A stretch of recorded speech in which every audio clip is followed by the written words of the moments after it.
Hello students, this is Sasikant sir welcoming you again to the web classes. Today we are going to see accounting of share capital part 2 unit number 1. कल हमने इससे related एक example देखा था, ये देख लेते हैं यहाँ पर. Pranav limited of Bhavnagar issued 18 lakh equity shares of 10 each. 18 lakh of 10 each मतलब कितना हो गया? 18 लाख इंटू 10 करोगे तो 18 करोड़ हुआ. The company received application for 20 lakh share. देखो, जब भी कंपनी ने जितना इश्यू किया है उससे अगर ज़्यादा शेयर मिलता है उन्हें एप्लीकेशन में, तो उसे कहते हैं ओवर सब्सक्रिप्शन. क्या कहते हैं? Over subscription. और अगर कम शेयर मिलता है, कम एप्लीकेशन मिलते हैं, तो उसे कहते हैं अंडर सब्सक्रिप्शन. तो मेरे ख्याल से आपको ओवर सब्सक्रिप्शन समझ में आ गया है. जितना इश्यू किया है उससे अगर ज़्यादा एप्लीकेशन मिल रहे हैं तो उसे हम कहेंगे ओवर सब्सक्रिप्शन, और कम एप्लीकेशन मिलते हैं तो उसे कहते हैं अंडर सब्सक्रिप्शन. ओके, तो आगे पढ़ते हैं. आगे क्या है? Shares were allotted at the meeting of board of directors. Access share application वो रिजेक्टेड. जो ज़्यादा एप्लीकेशन मिले वो रिजेक्ट कर दिए गए. मतलब बाकी को रिजेक्ट करना मतलब पैसा वापस देना. The application money there on was refunded to the applicants. Amount on share was called up as under.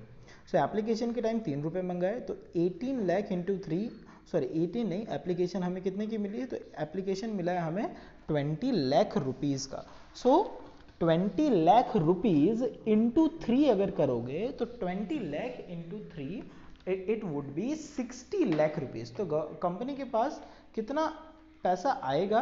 तो कंपनी के पास आएगा 60 लाख रुपीज़. क्या कंपनी 60 लाख रख सकती है? नहीं रख सकती. कंपनी कितना रख सकती है? 18 लाख इंटू 3 जितना पैसा रख सकती है. बाकी उन्हें रिटर्न करना होगा. तो पहला पैसे मिलते हैं तो उसकी एंट्री आप जानते हो.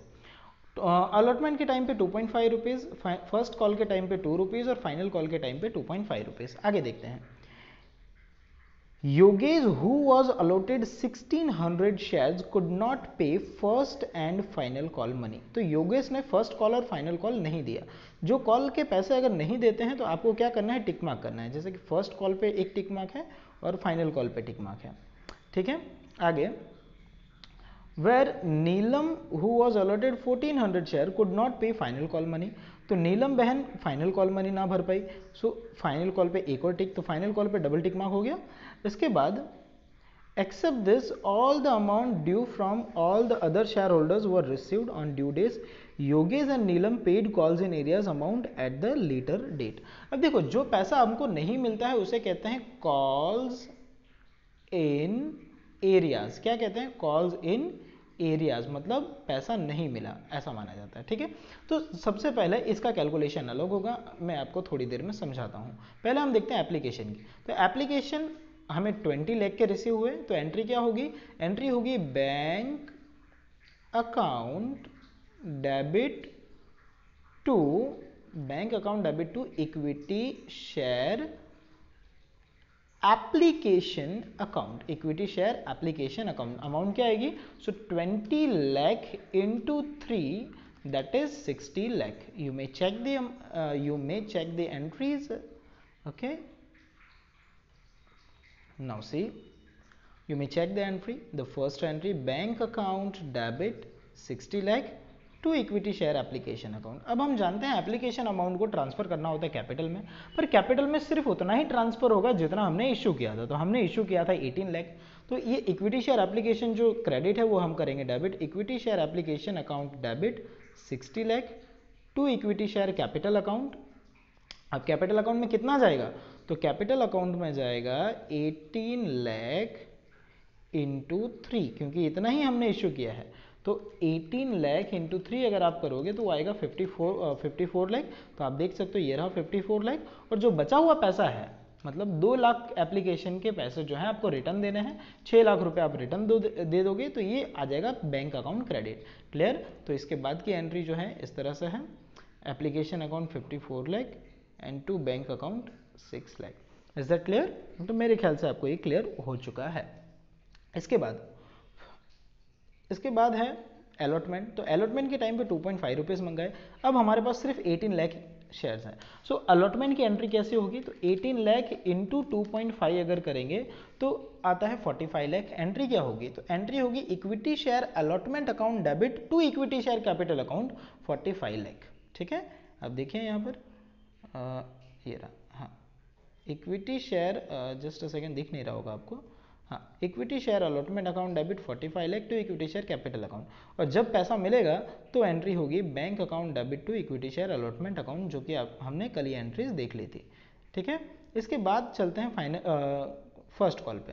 तो फर्स्ट कॉल में कितने रुपए मंगाए गए हैं, फर्स्ट कॉल पे 2 रुपये मंगाए गए हैं, कितने 18 लाख शेयर्स पे। सो 18 लाख इंटू 2 अगर करोगे तो आएगा 36 लाख। तो एंट्री क्या होगी, equity share first call account debit, equity share first call account debit to equity share capital account 36 lakh. अब जितने लोगों ने पैसा नहीं भरा, तो एक टिक मार्क मतलब एक व्यक्ति है योगेश, योगेश को 1600 शेयर दिए थे, तो 1600 इंटू 2 अगर करोगे तो 3200 आए, तो 3200 अपने को पैसा नहीं मिला है ना, सॉरी 3200 जो है हमें नहीं रिसीव हुए। तो जो नहीं रिसीव हुए उसे हम कहेंगे कॉल्स इन एरियाज। क्या कहेंगे हम उसे हम कहेंगे कॉल्स इन एरियाज। क्या कहेंगे, कॉल्स इन एरियाज। ठीक है, वो डेबिट होगा। देखिए ध्यान से, तो यहाँ देखिए फर्स्ट कॉल की entry, equity share first call account debit 36 lakh to equity share capital account 36 lakh and 36 lakh both side. Okay, इसके बाद पैसा मिलेगा, तो पैसा मिलेगा तो बैंक अकाउंट में एंट्री आएगी, तो बैंक अकाउंट डेबिट है ना, कितना पैसा मिला, तो आप देखो टोटल मिलना था 36 लाख, उसमें से आपको 3200 नहीं मिला, तो 3200 जो नहीं मिला हम उसे क्या कहेंगे, कॉल्स इन एरियाज है ना। तो 36 लाख माइनस 3200 कर दो कैलकुलेटर में, आपको ये कैलकुलेशन करने की कोई ज़रूरत नहीं है, तो डायरेक्टली आ जाएगा 35,96,800। ठीक है, तो ये हमने लिखा, और जो कॉल्स इन एरियाज है वो हो जाएगा debit 3200 to equity share first call account 36 lakh. Is that clear. इसी तरह से हम एंट्री करेंगे फाइनल कॉल की। तो फाइनल कॉल में देखिए, सो फाइनल कॉल भी फाइनल कॉल के टाइम पे हमने मंगाया है 2.5 रुपीज़। सो 2.5 18 लाख इंटू 2.5 करेंगे तो 45 लाख होगा। 45 लाख एंट्री क्या होगी, equity share final call account debit to equity share capital account, तो ये रहा equity share final call account debit to equity share capital account 45 lakh and 45 lakh. अब देखो दो लोगों ने पैसा नहीं भरा, क्यों, 2 टिक मार्क है, आप देख सकते हो यहाँ पर 2 टिक मार्क है, एक योगेश ने नहीं भरा और एक क्या नाम है, नीलम बैन ने नहीं भरा। तो योगेश के पास 1600 शेयर है और नीलम के पास 1400 शेयर है, तो टोटल कितना हो गया 1600 प्लस 1400, सो टोटल शेयर्स हो गए 3000। अब इस 3000 पे आपको कितना नहीं मिल रहा है, तो 2.5 के रेट से नहीं मिल रहा है। 2.5 इंटू 2.5 करोगे तो ये आ गया 3000 इंटू 2.5 कितना हो गया 7500, सो 7500 ये अमाउंट हम करेंगे minus. So 45 lakh minus 7500 amount I 44,92,500, इतना हमें पैसा मिलेगा, ये हो जाएगा कॉल्स इन एरियाज में डेबिट।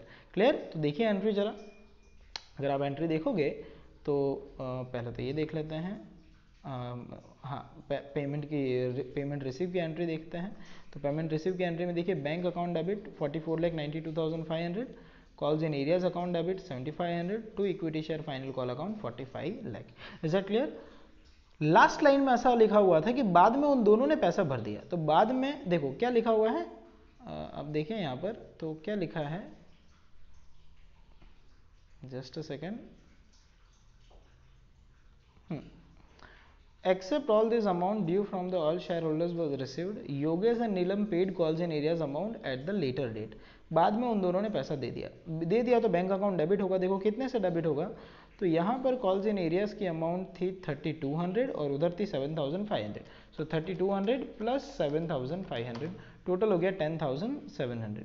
सो ये 10700 से हम कर देंगे bank account debit, last bank account debit 10700 to calls in arrears account 10700। So hopefully आपको ये समझ में आ गया है। अगर इतना समझ में आ गया है तो आज के लिए इतना ही। अगले लेक्चर में हम देखेंगे कि कॉल्स इन एडवांस की एंट्री कैसे होती है। ठीक है, तो bye bye, thank you, stay home and stay safe.